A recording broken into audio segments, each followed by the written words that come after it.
Good morning students. Previous class में अपने CFT complete किया था। लास्ट CFT की कमियां बची थी, लिमिटेशंस ऑफ CFT। पहली कमी है CFT डी कक्षकों के विपाटन को स्पष्ट करता है, परंतु S या P कक्षकों के विपाटन को स्पष्ट नहीं कर पाता। मतलब D कक्षकों में विपाटन होता है, S या P उपकोष के कक्षकों में विपाटन क्यों नहीं होता, ये इसकी पहली कमी है। दूसरी कमी OH माइनस की तुलना में H2O परमल लिगेंड है, यानी कि लिगेंड को किस बेस पर परमल या दुर्बल विभाजित किया, इसका कोई प्रायोगिक आधार नहीं था। मतलब किस बेस पर OH माइनस की तुलना में H2O परमल लिगेंड है। तीसरा, पहला हो गया डी कक्षकों का विपाटन, दूसरा अपने आ गया OH माइनस किस बेस पर H2O से ज्यादा है। तीसरा ये कह रहा है कि बंध की प्रकृति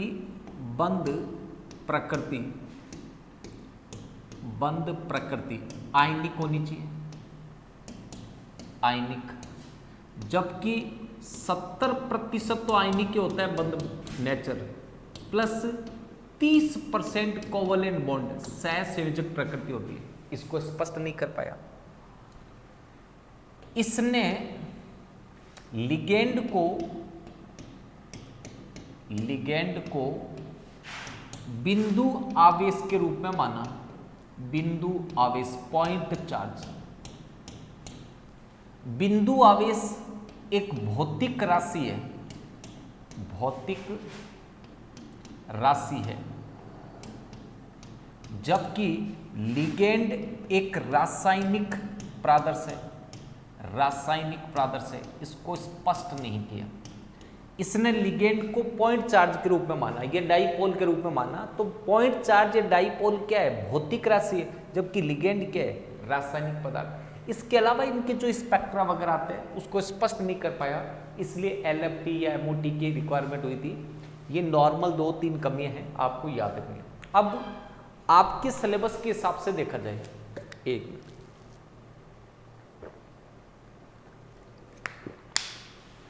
तब तो एक क्लास के छोटे छोटे 2 टॉपिक बचे हैं, संकुलों का स्थायित्व और संकुलों के अनुप्रयोग। बट NCERT बुक की बात करें, एक थ्योरी आती है वर्नर थ्योरी, जो कंपटीशन में पक्का उसका क्वेश्चन आता है। ट्रांस इफेक्ट है, जॉन टेलर इफेक्ट है, कलर है। यहां से अब नेक्स्ट टॉपिक समझना, संकुलों के रंग की व्याख्या। रंग की व्याख्या ये वैसे आपके D ब्लॉक वाले चैप्टर में दोबारा आएगा, बट यहां संकुल पढ़े हुए इसलिए इजीली समझ सकते हैं। संकुल यौगिक सामान्यतः जलीय विलयन में घुलकर के रंगीन आयन बनाते हैं। संकुल यौगिकों में रंग के लिए 2 कारक उत्तरदायी होता है। पहला कारक DD इलेक्ट्रॉनिक संक्रमण, DD इलेक्ट्रॉनिक संक्रमण, DD इलेक्ट्रॉनिक संक्रमण, यानी कि एक D कक्षक से इलेक्ट्रॉन निकल करके दूसरे D कक्षक में चला जाए, मतलब निम्न ऊर्जा वाले से उच्च ऊर्जा वाले में ट्रांजिशन कर जाए, संक्रमण कर जाए। दूसरा होता है आवेश स्थानांतरण, चार्ज ट्रांसफर। आवेश स्थानांतरण के कारण, चार्ज ट्रांसफर बोलते हैं इसको, आवेश स्थानांतरण के कारण चार्ज ट्रांसफर। संकुल यौगिकों में रंग 2 कारणों से उत्पन्न हो सकते हैं, या तो DD इलेक्ट्रॉनिक संक्रमण के कारण या आवेश स्थानांतरण के कारण। आवेश स्थानांतरण 2 तरह के होते हैं। ये आवेश स्थानांतरण वाला आपने ज्यादा डिटेल नहीं पढ़ेंगे, शॉर्ट में बता के बात खत्म करेंगे। DD ट्रांजिशन आपके दे रखा है बुक में D ब्लॉक में, उसकी बात करेंगे। चार्ज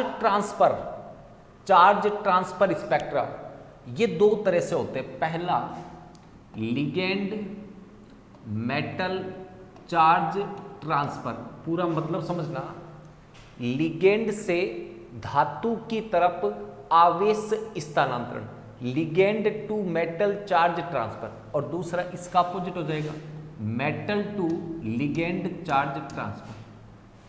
ये उन लिगेंड के द्वारा होगा जिनमें पाई बॉन्ड फॉर्मेशन की प्रवृत्ति पाई जाती है। पाई बॉन्ड फॉर्मेशन किस में था? CO में था, NO में था, PR3 में था, ट्राईफिनाइल फॉस्फीन में था।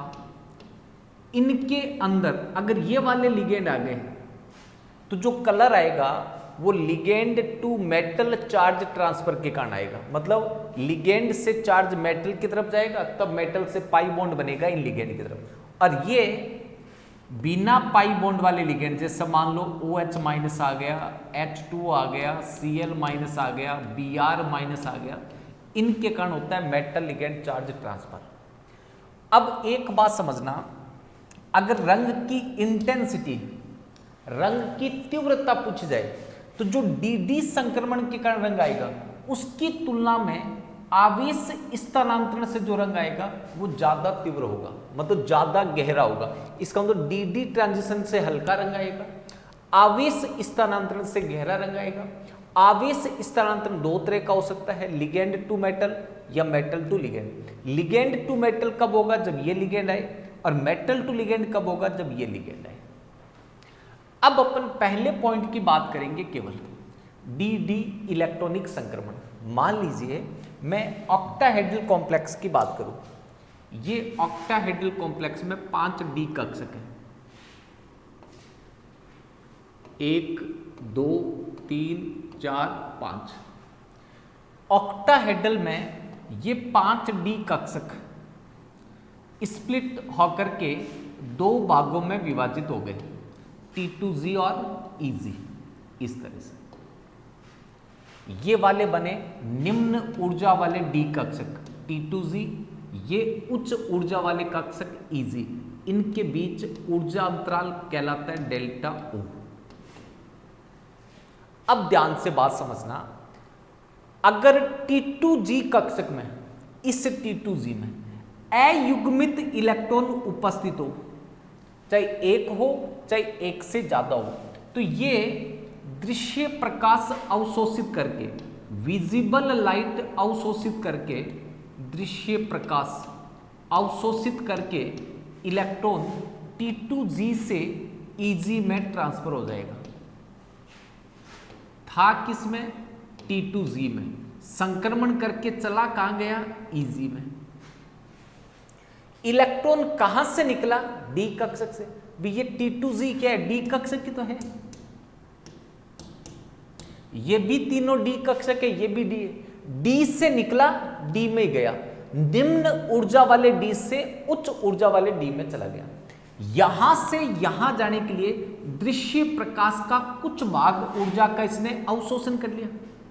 जब कभी भी दृश्य प्रकाश की बात करें, विजिबल लाइट की बात करें, ये श्वेत रंग की होती है। जब इसका कुछ भाग अवशोषित हो जाता है तो जो बचा हुआ प्रकाश होगा वो कभी भी श्वेत नहीं होगा, वो कलर दिखाई देगा। कलर कैसा होगा? इलेक्ट्रॉन ने यहां से यहां जाने के लिए जिस तरंग दैर्घ्य के प्रकाश का अवशोषण किया, उसके पूरक तरंग दैर्घ्य का प्रकाश का रंग दिखाई देगा। जैसा मान लो ये कलर याद रखो, विबग्योर, यहां टेबल बना रहा हूं, अच्छे से समझना। विबग्योर,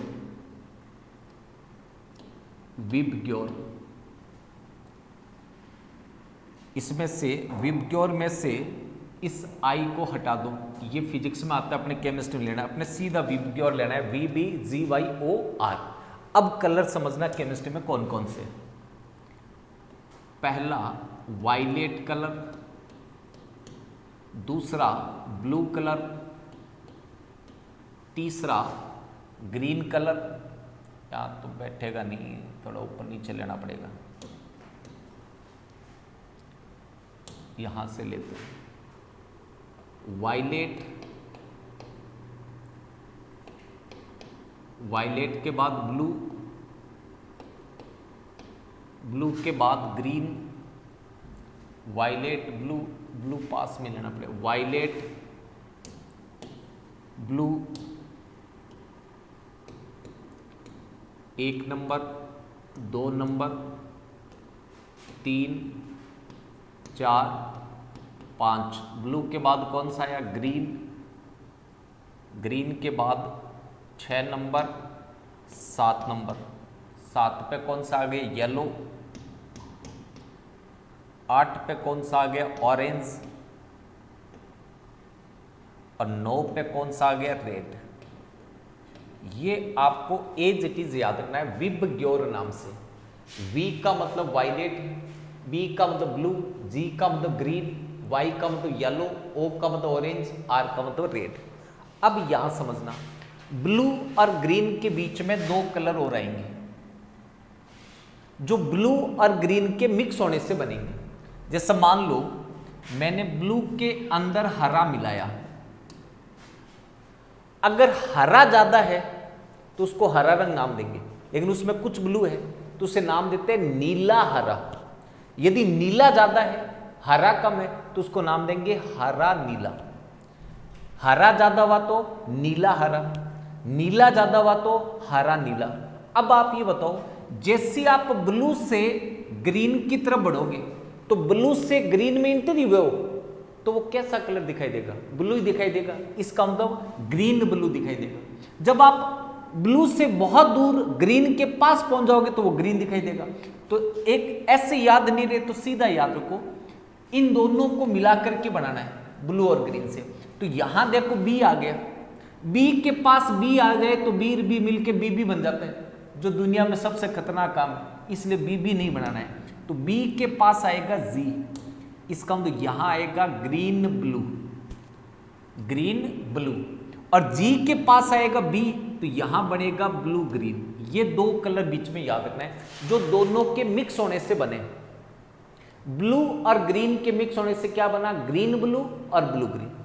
ऐसे इन दोनों के मिक्स होने से एक और बनेगा, ग्रीन और येलो के मिलने से, ग्रीन और येलो के मिलने से कौन सा बनना चाहिए? तो देखो जी आ गया, वाई आएगा, वाई के बाद जी आएगा, जी के बाद वापस वाई, तो येलो ग्रीन। ये 9 कलर बने। इनका सप्लीमेंट्री कलर बता रहा हूं। अगर ये वाले अवशोषित हुए कलर, मतलब ये वाले अवशोषित हो गए तो पूरक रंग दिखाई देगा इनका। तो रंग कैसा दिखाई देगा? पूरक रंग, वो देखना। पूरक रंग मतलब इस लैम्डा का प्रकाश अवशोषित हुआ तो जो अपनी आंखों पे गिरेगा वो इसका पूरक होगा। और इसका पूरक क्या है वो समझ लो ध्यान से, एक बार अच्छे से समझ लिया कभी नहीं भूलोगे। 9 है, 5वें को लेकर के 2 बराबर भागों में बांट दो। ग्रीन का पूरक रंग होता है इंडिको, ग्रीन का पूरक क्या होगा? इंडिको। ये 4 नंबर एज इट इज यहां रख दो, 6, 7, 8, 9। मतलब ये चारों कलर इनके सामने रख दो, ये चारों कलर इनके सामने रख दो। 1, 2, 3, 4। अब समझना, वायलेट का पूरक रंग कौन सा होगा? 6 नंबर वाला, येलो ग्रीन। इसका पूरक क्या होगा? येलो। इसका पूरक क्या होगा? ऑरेंज। इसका पूरक क्या होगा? रेड। और ये वापस उल्टा भी कर सकते हैं, जैसे इसका पूरक ये तो इसका पूरक ये हो जाएगा, देखो 1 नंबर। इसका पूरक ये तो इसका पूरक ये। तो ये केवल एक बार विबग्योर नाम से याद कर लो इसको। उसके बाद ब्लू ग्रीन के बीच 2 कलर मिक्स लेना है, येलो ग्रीन के बीच में एक मिक्स लेना है, बाकी एज इट इज। ग्रीन वाले का बीच वाले ऐसे याद रखो, 4 ऊपर आने चाहिए, 4 नीचे। बीच वाले में कलर आएगा इंडिको। फिर ये चारों नंबर कंटिन्यूस यहां रख दो और ये चारों नंबर ये पूरक रंग है। अब जिस तरंग दैर्घ्य का प्रकाश अवशोषित हुआ उसका पूरक रंग दिखाई देगा।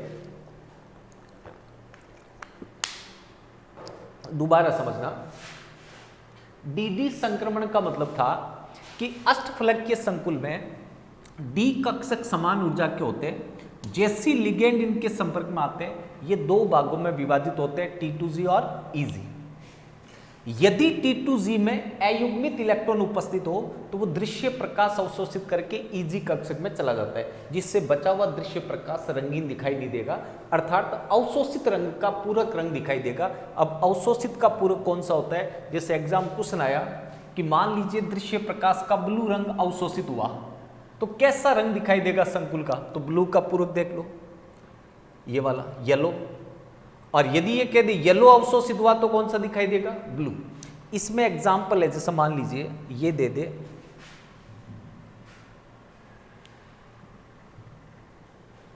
ये एग्जाम्पल कई बार देता है, TiH2O6+3, ये बैंगनी रंग का दिखाई देता है। किस रंग का? बैंगनी, वायलेट कलर का दिखाई देता है। कब? जब ये 5000 या 5500 या 5700 एंगस्ट्रॉम की दृश्य लाइट को अवशोषित करता है। तो अब इसका रीजन समझना क्या है? यहां टाइटेनियम की ऑक्सीकरण अवस्था है +3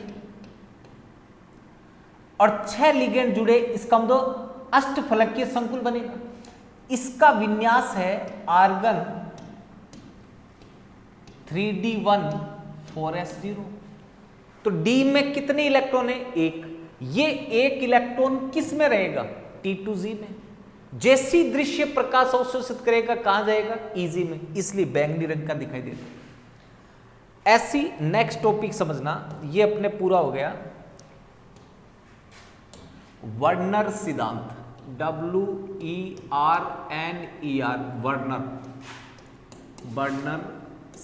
WERNER,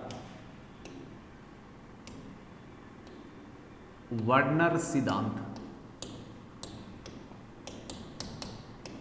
अब 2-3 चीजें आपको बहुत अच्छे से याद रखनी है। 11th में मैंने बहुत से साइंटिस्ट के नाम लिखे केमिस्ट्री के, न्यूक्लियर केमिस्ट्री कौन, उसका कौन, उसका कौन, बट आपको 3 तो पता होना चाहिए, ध्यान से समझना। एक तो केमिस्ट्री का फादर ऑफ केमिस्ट्री। एक आपको पता होना चाहिए father of inorganic chemistry, father of inorganic chemistry. एक आपको पता होना चाहिए फादर ऑफ ऑर्गेनिक केमिस्ट्री। रसायन विज्ञान का जनक, रसायन विज्ञान का जनक, फादर ऑफ केमिस्ट्री लेवासिय है, लेवोसियर बोलते हैं, लेवासिय। फादर ऑफ अकार्बनिक रसायन और कोऑर्डिनेशन केमिस्ट्री, दोनों एक साथ, कोऑर्डिनेशन केमिस्ट्री। कोऑर्डिनेशन केमिस्ट्री और इनऑर्गेनिक केमिस्ट्री दोनों का फादर एक ही है, एल्फ्रेड वर्नर, एल्फ्रेड वर्नर।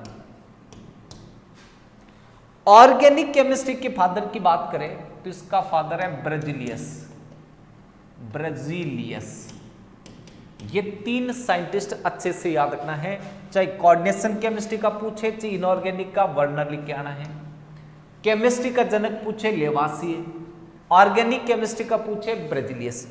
ये जो वर्नर सिद्धांत है ये एनसीईआरटी में है, आरबीएससी में नहीं है।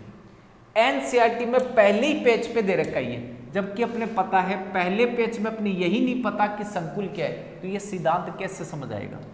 अब जब आपने पूरा चैप्टर पढ़ लिया तो वर्णन सिद्धांत समझने में कहीं परेशानी नहीं आएगी। बहुत छोटा सा सिद्धांत है, बुक में लंबा चौड़ा कर रखा होगा। वर्नर सिद्धांत का मतलब यह है, इस सिद्धांत के अनुसार संकुल यौगिकों में धातु की 2 प्रकार की संयोजकता होती है। इस सिद्धांत के अनुसार संकुल यौगिक में धातु परमाणु में 2 प्रकार की संयोजकता होती है। नंबर 1 प्राथमिक संयोजकता, प्राथमिक संयोजकता, प्राइमरी बैलेंसी। नंबर 2 द्वितीयक संयोजकता, द्वितीयक संयोजकता। बहुत ध्यान से समझना बात को। वर्नर सिद्धांत के अनुसार संकुल यौगिक में धातु की 2 प्रकार की संयोजकता होती है, प्राथमिक संयोजकता और द्वितीयक संयोजकता। प्राथमिक संयोजकता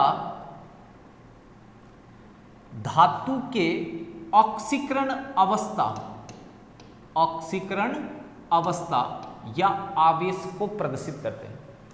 प्राथमिक संयोजकता किसको प्रदर्शित करेगी? ऑक्सीकरण अवस्था को। इसलिए प्राथमिक संयोजकता का दूसरा नाम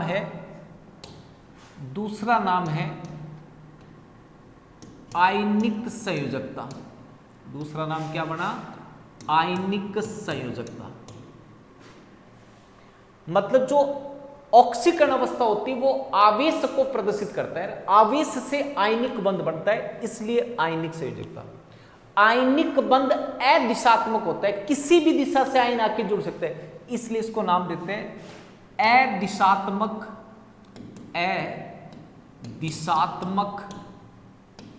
अदिशात्मक संयोजकता। जबकि इसको नाम देंगे अनआयनिक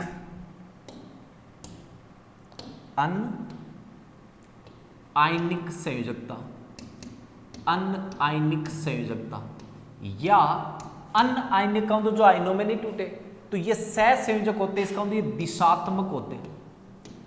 दिशात्मक, दोबारा समझना, धातु में दो तरह की संयोजकता होती है, प्राथमिक संयोजकता या आयनिक संयोजकता या अदिशात्मक संयोजकता, द्वितीयक संयोजकता या अनायनिक संयोजकता या दिशात्मक। ये प्राथमिक संयोजकता जो है ये धातु के ऑक्सीकरण अवस्था मतलब धातु के आवेश को प्रदर्शित करती है, जो ऋणायन द्वारा पूर्ण होता है। ऋणायन द्वारा पूर्ण होगा। धातु पर हमेशा आवेश पॉजिटिव होगा।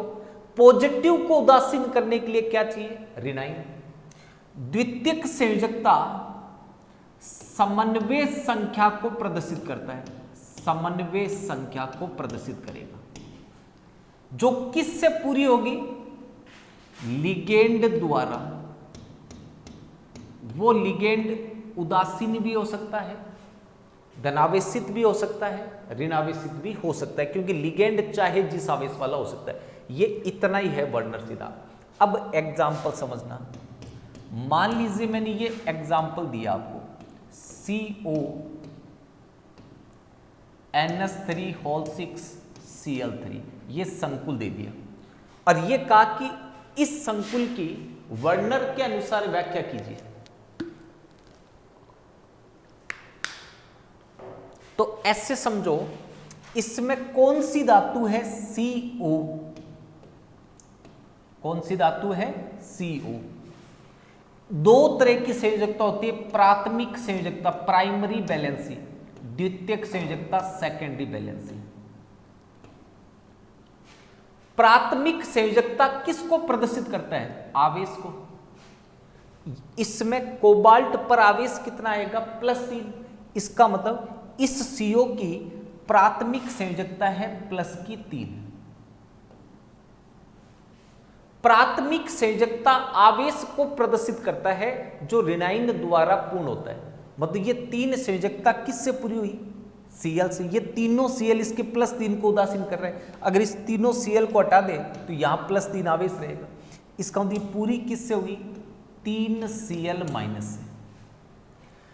इस यौगिक में CO की समन्वय संख्या कितनी है? जितने एक दंतुक लिगेंड जुड़े 6, तो इसकी द्वितीयक संयोजकता जो समन्वय संख्या को दर्शाती है 6। किससे पूरी हुई? लिगेंड से। लिगेंड कौन सा है? NH3। मतलब ये 6 NH3 से पूरी हुई है। ये इसका चित्र है, ध्यान से समझना। अष्टफलकीय होगा, 6 बंद बन रहे इसलिए। CO 1 2 3 4 5 6। ये 6 द्वितीयक संयोजकता है जो NH3 से पूर्ण हुई। किससे पूर्ण हुई? NH3 से। अब इसमें अल्टरनेट प्राथमिक संयोजकता बना रहा हूं। प्राथमिक संयोजकता को डॉट डॉट करके बनाना है, ऐसे डॉट डॉट डॉट, 1 2 और ये 3।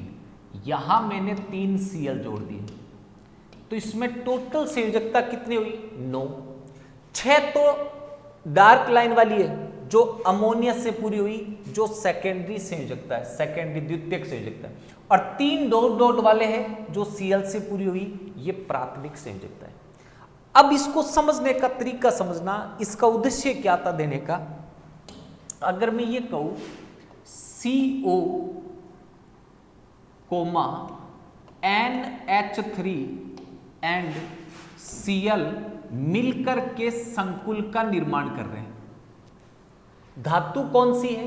कोबाल्ट +3 लिख देता हूं, CO+3, NH3 तथा Cl- मिलकर के संकुल का निर्माण करते हैं, जो AgNO3 के साथ 0, 1, 2 तथा 3 मोल AgCl का श्वेत अवक्षेप बनाता है, श्वेत अवक्षेप बनाता है। तो संकुलों की संरचना बताइए, तो संकुलों की संरचना बताइए। अब समझना बात को, ये मेरे पास एक संकुल है, इसमें बाहर जितने Cl होंगे वो आयनाइजेबल होंगे, आयनित होने वाले होंगे, आयनिक स्पेयर होंगे, काउंटर आयन है, बाहर है, आयनों में टूट जाएंगे। सिल्वर नाइट्रेट जो होता है, सिल्वर नाइट्रेट, ये Cl- से क्रिया करके AgCl का श्वेत अवक्षेप बनाता है और इसमें से नाइट्रेट बाहर हो जाता है। इसका मतलब ये हुआ कि इनके संकुल में वर्ग कोष्ठक से बाहर Cl- आयन होगा, तभी तो AgCl का प्रिसिपिटेट बनेगा। अगर बाहर एक भी Cl नहीं है तो AgCl का कोई अवक्षेप नहीं बनेगा। अगर बाहर एक Cl है तो AgCl का 1 मोल बनेगा अवक्षेप, बाहर 2 Cl है तो 2 मोल बनेंगे, 3 है तो 3 मोल। अब समझना बात, ये कह रहे पहली संरचना ऐसी बनी जिसमें 0 मोल अवक्षेप बना, इसका मतलब बाहर एक भी Cl नहीं है, इसलिए AgCl का कोई अवक्षेप नहीं बना। इसका मतलब सारे Cl अंदर है, तो यौगिक बना CO। इसकी समन्वय संख्या 6 होती है, तो इसमें 3 तो NH3 होंगे और 3 Cl3 होंगे, बस बात। अब बताओ इसमें बाहर कितने Cl हैं? एक भी नहीं। द्वितीयक संयोजकता आयनों में नहीं टूटती, केवल कौन टूटते हैं? प्राथमिक। अब इसमें समझना, ये AgNO3 के साथ, AgNO3 के साथ 0 मोल AgCl बनाएगा, मतलब कोई AgCl नहीं बनेगा। अगर मैं इसकी व्याख्या करना चाहूं वर्नर से, तो इसमें CO की प्राइमरी वैलेंसी कितनी है? 3। प्राइमरी वैलेंसी का मतलब इसकी ऑक्सीकरण अवस्था कितनी है इस यौगिक में? X + 0 - 3 = 0, X = 3। तो ये इसकी प्राथमिक संयोजकता है। किससे पूरी हुई? 3 Cl- से। इसके +3 को उदासीन किसने किया? 3 Cl-। अब इसके सेकेंडरी वैलेंसी की बात करें, सेकेंडरी वैलेंसी का मतलब कोऑर्डिनेशन नंबर कितने? इसके कोऑर्डिनेशन नंबर 3 3 6 6 एक दंतुक लिगेंड जुड़े। ये किससे पूरी हुई? 3 NH3 से और 3 Cl- से। अब इस चित्र को समझना,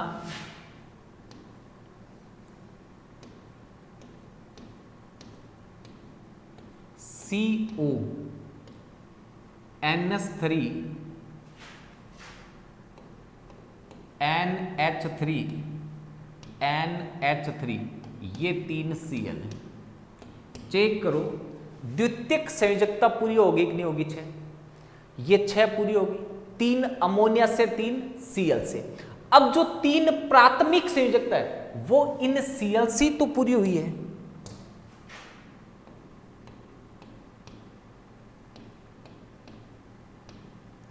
इसका मतलब यहां Cl 2 तरह का काम कर रहा है। यहां Cl प्राथमिक संयोजकता भी पूरी कर रहा है और द्वितीयक संयोजकता भी पूरी कर रहा है। जो Cl केवल प्राथमिक संयोजकता पूरी करता है वो AgNO3 के साथ श्वेत अवक्षेप देगा।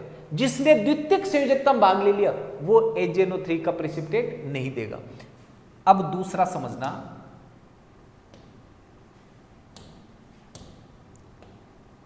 एक मोल AgCl बन जाए, इसका मतलब बाहर कितने Cl होने चाहिए? एक।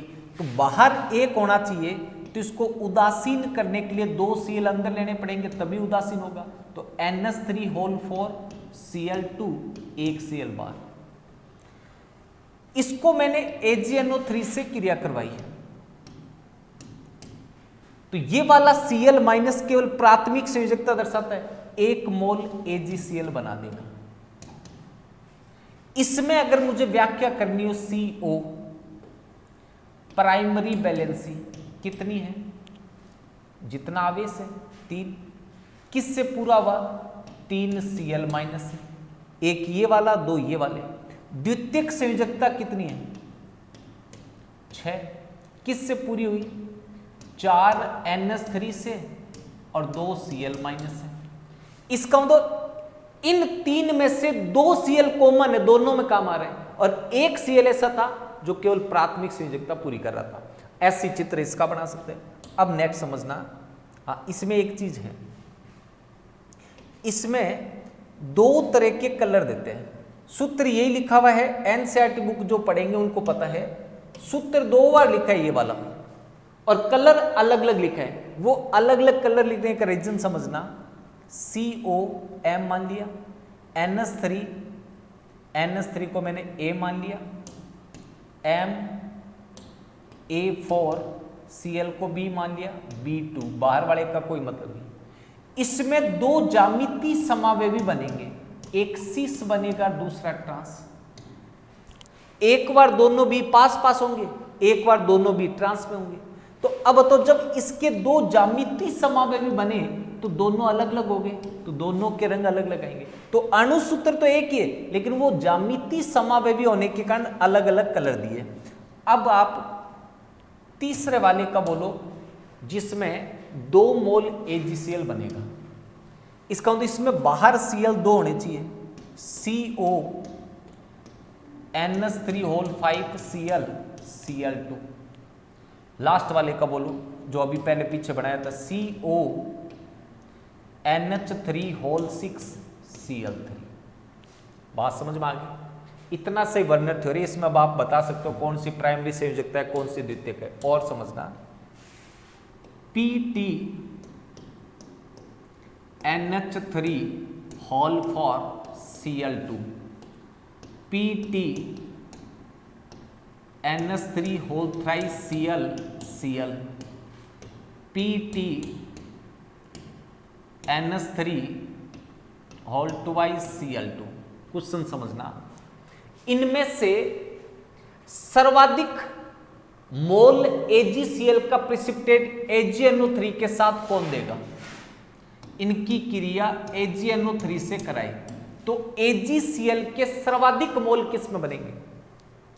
2 मोल AgCl बनेगा, 1 मोल AgCl, इसमें कोई AgCl नहीं बनेगा। अब 3 चीजें जो आपने अलग अलग जगह पढ़ी है उनकी व्याख्या कर रहा हूं, समझना। वर्नर सिद्धांत का उपयोग क्या है, महत्व क्या है, वो समझना। आपने अणुसंख्य गुण पढ़ा था विलियन में, अणुसंख्य गुणधर्म सबने पढ़ रखा है। समानुपाती होता है कणों की संख्या के, समानुपाती किसके है? कणों की संख्या के। आपने इलेक्ट्रोकेमिस्ट्री में चालकता पढ़ोगे या चालकत्व पढ़ोगे, ये समानुपाती होता है आयनों की संख्या, आयनों की संख्या या कणों की संख्या एक ही बात है। अभी अपने पढ़ा है AgNO3 के साथ श्वेत अवक्षेप की मात्रा, श्वेत अवक्षेप की मात्रा समानुपाती होता है Cl माइनस आयनों की संख्या। अब कंपटीशन में क्वेश्चन कैसे आते हैं समझना। क्वेश्चन आएगा ये टूट कर क्या देगा, Pt NH3O4 plus 2Cl minus, ये टूटेगा तब Pt NH3O3Cl प्लस और Cl माइनस, ये टूटेगा ही नहीं। तो इससे कितने कण बने, 3 कणों में टूटा ही है। देखो एक तो ये 2Cl, ये कितनों में टूटा, 2 में, ये टूटा ही नहीं, एक ही कण रहेगा। अब पूछे अणु संख्य गुण सर्वाधिक किस में होंगे, तो जिसमें सबसे ज्यादा कण बने, किस में बने, पहले इसका अणु संख्य गुणधर्म सबसे ज्यादा होगा।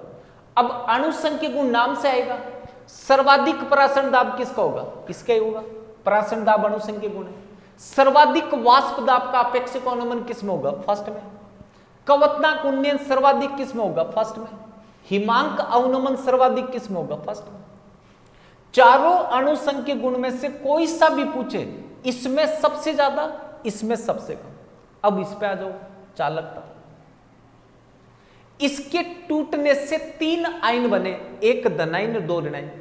जितने ज्यादा आयन हो चालकता उतनी ज्यादा होगी, तो इसकी चालकता सबसे ज्यादा होगी। इसके टूटने से 2 आयन बने, एक धनायन एक ऋणायन, यह आयनों में टूटा ही नहीं, तो इसकी चालकता सबसे ज्यादा और इसकी सबसे कम। तीसरा AgNO3 के साथ श्वेत अवक्षेप, जितने ज्यादा Cl दे उसमें ज्यादा बनेंगे, तो इसमें 2 मोल AgCl का प्रेसिपिटेट बनेगा, 2 Cl है, इसमें 1 मोल बनेगा क्योंकि 1 Cl अलग हुआ है, इसमें नो पीपीटी, कोई अवक्षेप नहीं बनेगा। इस तरह से आपने 2 चीजें पढ़ ली। नंबर 1 पे क्या आया कि वर्नर सिद्धांत क्या है, नंबर 2 इसका महत्व क्या है। तो महत्व जहां जहां पे कणों की संख्या बड़ा है वहां पे कोई सा भी ले सकते। अब एक छोटा सा टॉपिक और इसके साथ आज बताएंगे, हल्का सा।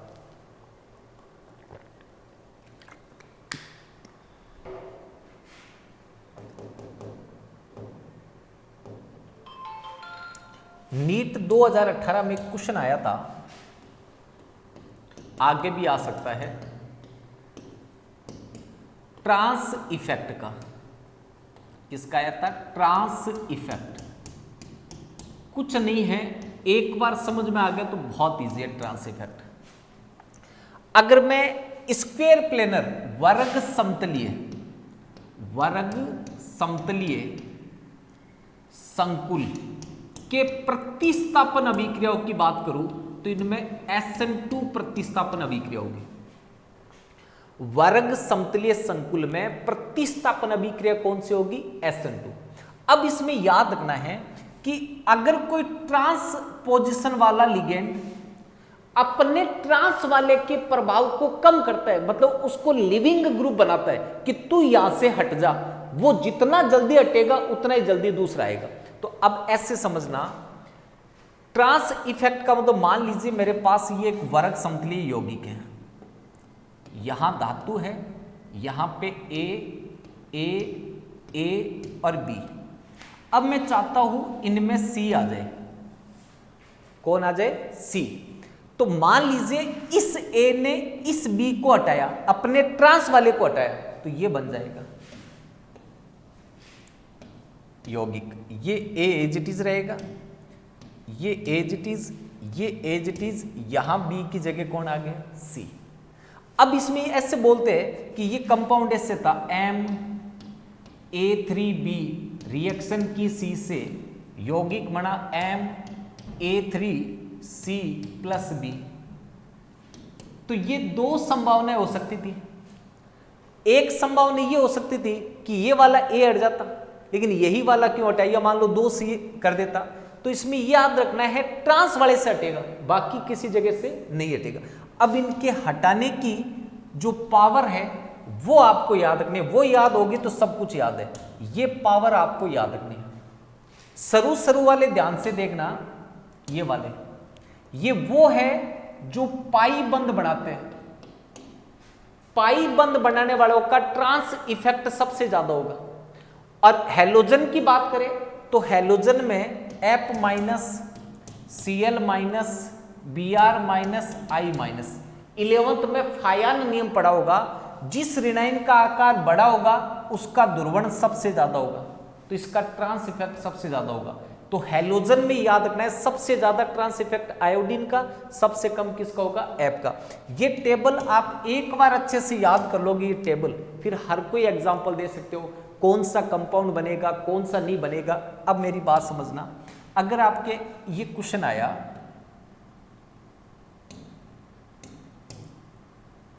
ये मान लीजिए मेरे को ये बनाना है PT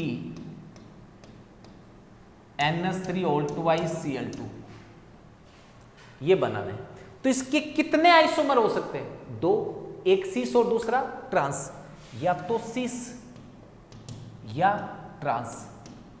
अब सिस कैसे बनाओगे और ट्रांस कैसे बनाओगे, तो थोड़ा सा दिमाग लगाना। मैंने मान लीजिए ये यौगिक लिया PTCl4 ले लिया मैंने, या मान लीजिए मैंने ये ले लिया, ये आगे ले लेता हूं इसको, एक मिनट रुको।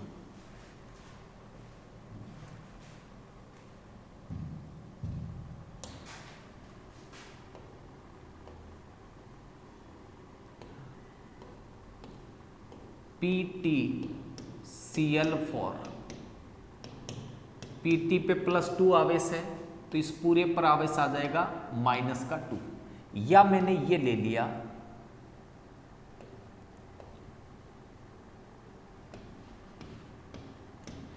PTNH3 एक जैसे लिगेंड लेकर के शुरुआत करनी है। PT पे +2 आवेश था तो यहां +2, मुझे ये बनाने थे ये वाले, या तो देखो दो तरह के लिगेंड है, आपको एक ही तरह के लिगेंड लेके शुरू करना है, या तो अमोनिया लेकर या Cl लेकर। तो अमोनिया लेकर करे तो ये हो गया, Cl लेकर करे तो ये हो गया। अब मैंने इसकी क्रिया NH3 से करवाई +NH3, ये NH3 क्या करेगा, एक Cl- को हटा देगा, तो क्या बना PTCl मान लो ये वाला Cl हटा, तो जो Cl हटा है, कोई सा ही Cl हटा दो, जो Cl हटा है वहां पे कौन आ गया, NH3, कहीं कोई प्रॉब्लम नहीं है। या इसमें देखो, इसमें अमोनिया हटा और उसकी जगह Cl- आए, क्या यौगिक बनेगा, PTNH3NH3Cl। यहां एक अमोनिया आया तो चार्ज आ गया -1 बचा, यहां +1 बचा। अभी तक एक ही अमोनिया लाई, वो एक ही और लेना है, इसमें एक और अमोनिया जोड़े प्लस एक और अमोनिया तो -1 Cl और निकल जाएगा। अब बताओ कौन सा Cl निकलेगा, इसके लिए आपको यहां से देखना है। Cl का ट्रांस इफेक्ट अमोनिया से ज्यादा है, Cl का ट्रांस इफेक्ट किससे ज्यादा है, अमोनिया से। इसका तो Cl अपने ट्रांस वालों को हटाएगा, तो इसमें देखो इस अमोनिया के ट्रांस में कौन है, Cl, तो ये तो हटेगा नहीं। इसका मतलब यहां वाला जो Cl है ये अपने ट्रांस वाले को हटाएगा, तो क्या बनेगा,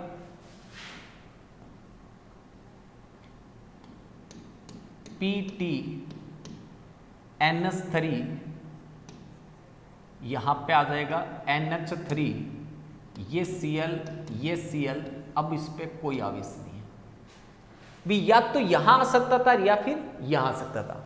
अब इसमें देखो, इसमें एक और Cl ऐड करना है और अमोनिया हटाना है। तो अब यहां ध्यान से देखना, ये Cl है, इसका इफेक्ट ट्रांस इफेक्ट ज्यादा है, तो आप ये बताओ इस अमोनिया के सामने वाला अमोनिया हटेगा या इस Cl के सामने वाला?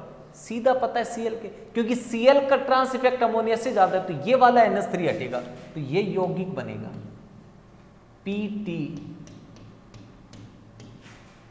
यहां Cl, यहां Cl,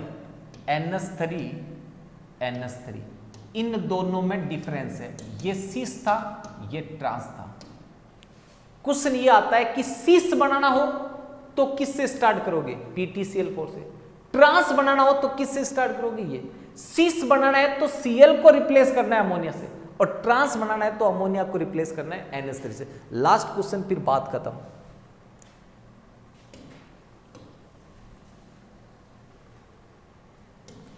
ये यौगिक आपको दे रखा है,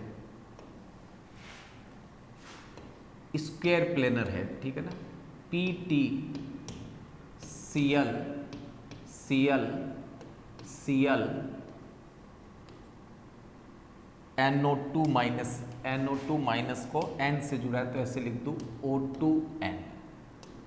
इस पूरे संकुल के ऊपर आवेश आ गया -1, 2, 3, 4, और इस पे +2 है तो यहां चार्ज बचा -2। इसकी क्रिया मैं अमोनिया से करवाऊं NH3 से,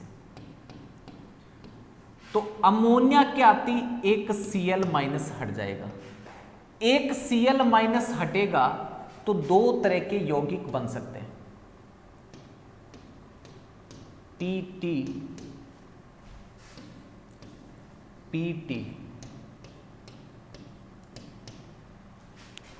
एक Cl को हटाना है तो ये तो एज इट इज रहेगा। अब दो कंडीशन है, या तो आप इस Cl को हटा करके NH3 लगा दो, या इस Cl को हटाकर यहां लगा दो, ये तो एक जैसे उल्टा कर लो, तो यहां कौन बचा? Cl। या फिर इनको एज इट इज पड़ा रहने दो, यहां NH3 जोड़ दो। कौन सा बनना चाहिए, ये बनेगा या ये बनेगा? तो वो यहां से देखना, इसमें है कौन कौन, NO2 Cl, NO2 और Cl में किसका ट्रांस इफेक्ट ज्यादा है वो देखना।